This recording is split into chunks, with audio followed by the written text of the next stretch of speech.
thanks for sharing that painful story. And again, your story will help inspire us not only to support this campaign, but to keep this fight going for a decent trade policy in this country.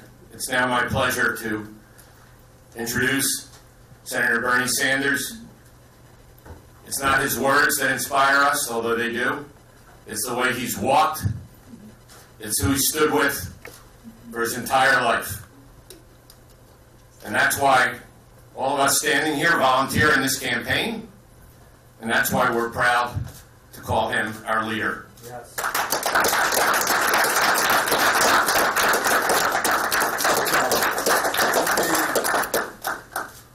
Thank Larry, who for a very long time was leader of the Communication Workers of America and one of the great progressive trade union leaders in our country. And I want to thank Kevin for his support, and I want to thank Kim for being here, because the story that Kim has told about what these disastrous trade agreements have done to millions of people in this country is something media doesn't talk about enough, and we don't talk about enough.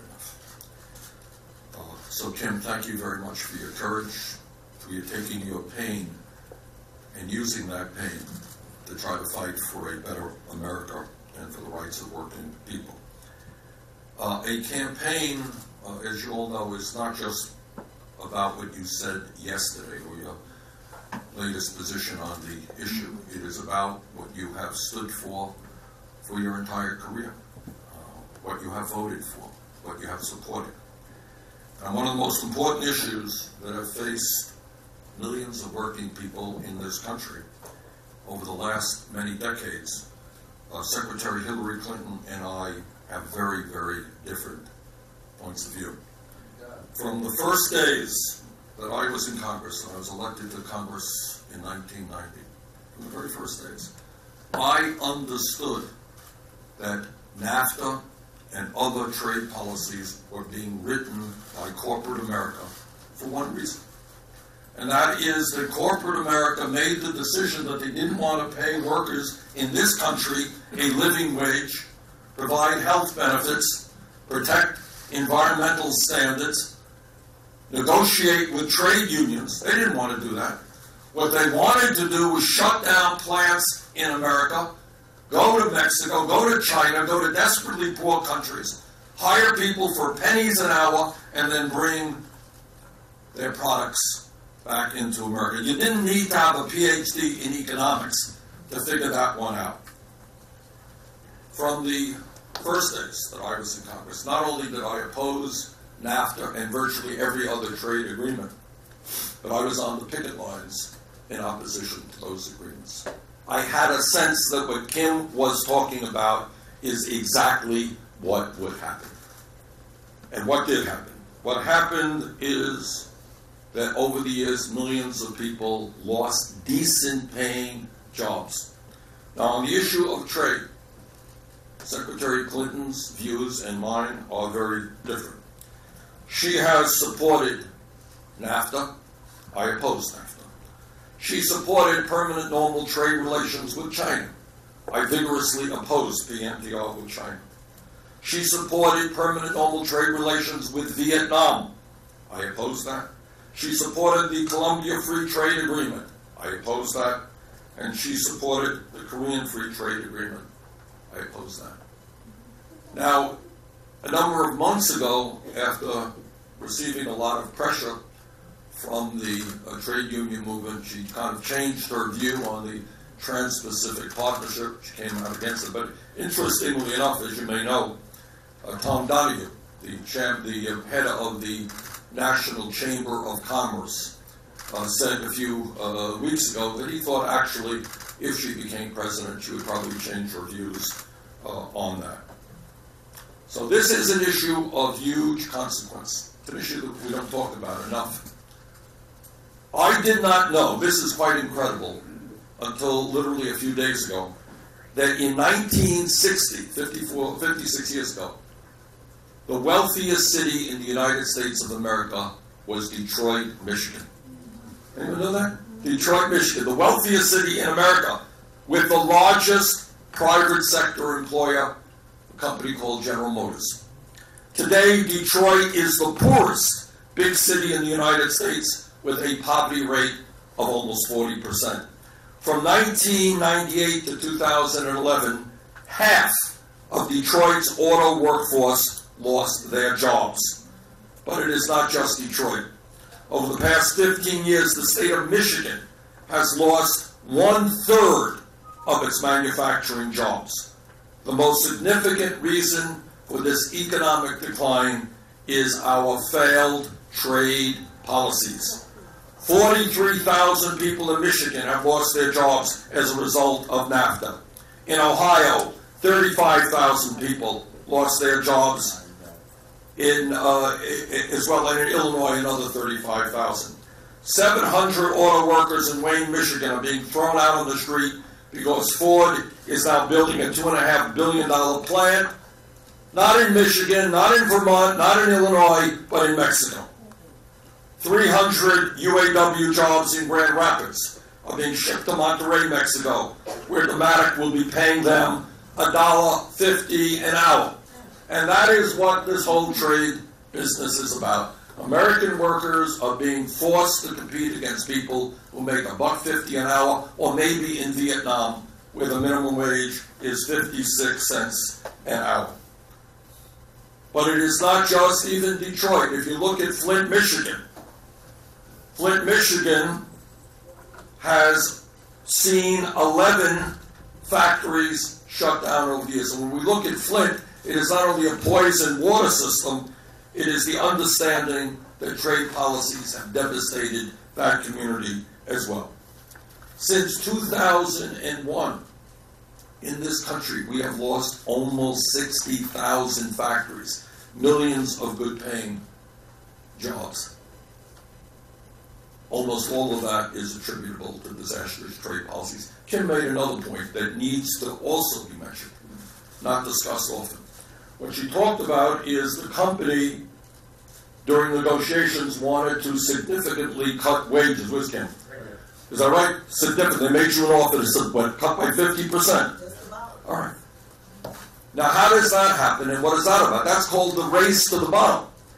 And what companies are saying to workers all over this country, if you do not take major reductions in your wages and your benefits, if you want your job to stay in the United States, you're going to have to take those cuts, or else we're going to move to China. And that is one of the reasons why in manufacturing and many other areas, wages and benefits have gone down. So as Larry Cohn said, it is time for a change in trade policies.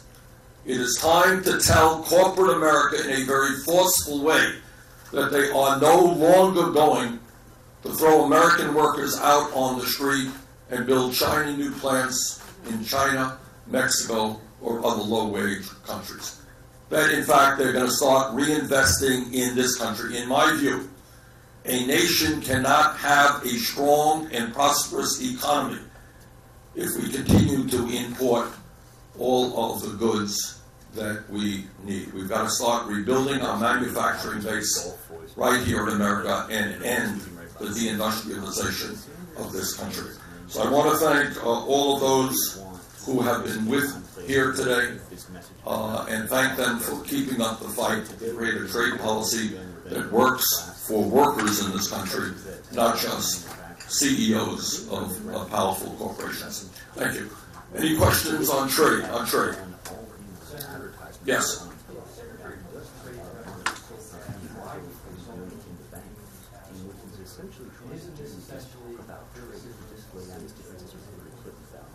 Well, this is a criticism of Secretary Clinton's trade policies, which have been a disaster.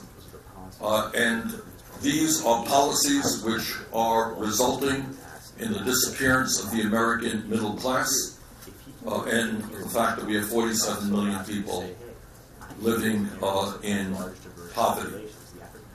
These trade policies, by the way, I would tell you, have been supported not just by Republicans, but by too many Democrats. As to why some trade unions are supporting Secretary Clinton, you're going to have to ask them, and I'm very proud that we have the support of the National Nurses Union.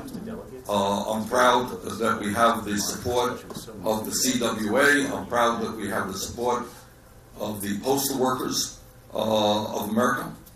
And we have locals all over this country. Larry has helped me put together a grassroots movement of trade unionists at the grassroots level. How many? Many, many thousands. 100,000 or more. We have 100,000. Sometimes the leadership does not necessarily speak for the members. Yes. Secretary Clinton has talked about trade a lot in this campaign. She says she has voted for some trade agreements and voted against some trade agreements. That was opposite for a moment. Isn't that what you want your senators to do, to take these issues case by case? Sure. Should the senator have a blanket policy of closing all? Well, you're right. There should not be a blanket policy. There should be a case-by-case example. And I've looked at the cases. I looked at CAFTA. I looked at NAFTA. I looked at permanent normal trade relations. And what I concluded is that those trade agreements would be a disaster for American workers. Now, if your point is that the trade agreement came forward that was based on fair trade policies, that was good for American workers, that was good for poor people around the world, of course I would support it. So it's not that nobody is hearing anybody up here saying, oh, trade is terrible, we have to end all trade, build a wall around America. That is not the point. These trade agreements were pushed and written to a significant degree by corporate America, for corporate America, and the results are clear. We're not talking about some academic debate here. The results are clear. When you look at Detroit, you look at Flint, you look at my own state of Vermont, we have lost thousands and thousands of decent paid jobs. Our trade policies have failed. NAFTA has failed. CAFTA has failed. Permanent normal trade relations with China cost us millions of decent paying jobs.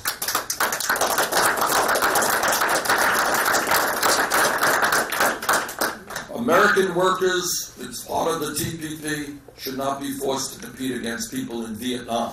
You know what the minimum wage is in Vietnam? 65 cents an hour. What do you think American corporations are going to do? You think they're going to pay somebody here 20, 25 bucks an hour when you can go to Vietnam and pay somebody 70 cents an hour? I don't think so. So to answer your question, the real question is, was she right to vote for or support NAFTA? Was she right to support permanent normal trade relations with China? The answer is she was very, very wrong, and millions of families around this country have been suffering as a result of those disastrous trade agreements. Questions on trade? Trade. Yes, sir. You are with whom? Sure.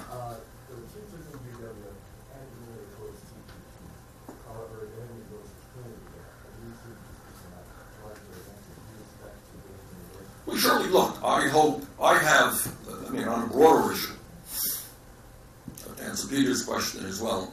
I've been in Congress, I was in the House for 16 years, in the Senate for 9 years, 25 years. Last that I heard, I had a 98% pro-union voting record. That is the strongest pro-union voting record during that period. I'm proud of that. I don't take money from Wall Street. I don't take money from corporate America. I never have, never wanted that. These are my people. This is my family right now. People I've always represented. Unions, we've gotten the support of some of the great unions in America. They're here. Secretary Clinton has gotten support of other unions, and unions will make their own decisions. But I think if you look at my record on issues of importance to the trade union movement, look at Secretary Clinton's record over the years, I think it's very clear that my views are the views that reflect the needs of millions of American workers. Yes, sir. You with whom? With ABC News. You quoted Tom Donahue saying that if Secretary Clinton was elected, that she would change. Yeah, he had confidence that she would. Yeah. Yeah. Do you think that she would change her position on TPP? Well, all I can say is that she voiced a lot of support over the years for the concept of the TPP. And she was very reluctant to come out in opposition. Finally, I think, as the entire trade union movement, to the best of my knowledge, there is not one union in this country that did not vigorously oppose the TPP. She's running for president. She concluded that it was a good idea to oppose the TPP, and she did. She has supported many disastrous trade agreements. All I did was refer you to a statement made by the head of the Chamber of Commerce, which is vigorously for the TPP. He said, really, don't worry too much about what she says. She has to say this. She's running against Bernie Sanders. But when it really matters, she'll come around. Now, you'll have to ask her view on that. Okay. You're with whom? Okay, I'll get to you in 1 second. I will, because we love student activists and writers. Yes, way in the back there, sir. Thank you, NBC.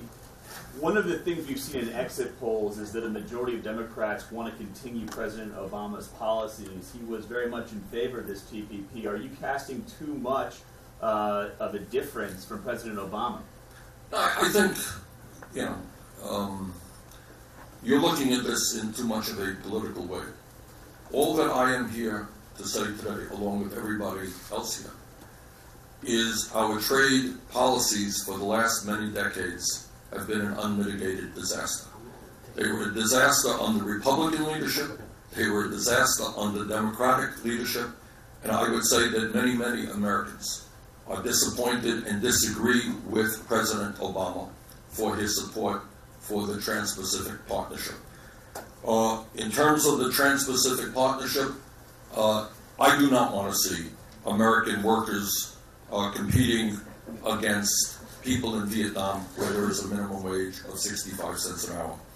I do not want to see American workers having to compete with migrant workers in Malaysia who are working as modern-day slaves, immigrants who come into that country, their passports are taken away, and they're literally unable to return to their native lands and are working in semi-slave-like conditions. And I go on and on about the TPP and the other negative aspects to it, but I think it is a continuation of a disastrous set of trade policies which have helped destroy the middle class of this country. There was once a time in America where if you had a good manufacturing job, and especially if you had a union behind you, you could make good middle class wages and you had good benefits. That was once the case.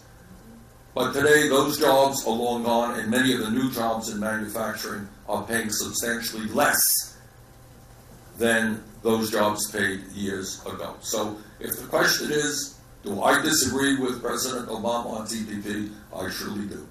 Did he abandon the workers who you're standing You're putting words, you're trying to play a gotcha type of game here. All I said is I strongly disagree with President Obama on the TPP. I happen to think that in many other areas he has been a very good president. All of you remember where we were 7.5 years ago when Bush left office. We were losing 800,000 jobs a month, and the automobile industry was on the verge of collapse, and we had a world financial crisis, which we had just a major world financial crisis. We're in better shape today than we were then. On TPP, I strongly disagree with President Obama. Yes, you had a question right there. Yeah. Policy-wise, how would you plan to keep jobs in America and out of other countries to prevent job loss? And do you have another agreement that would? Well, the essence of a trade agreement is that it works for both sides.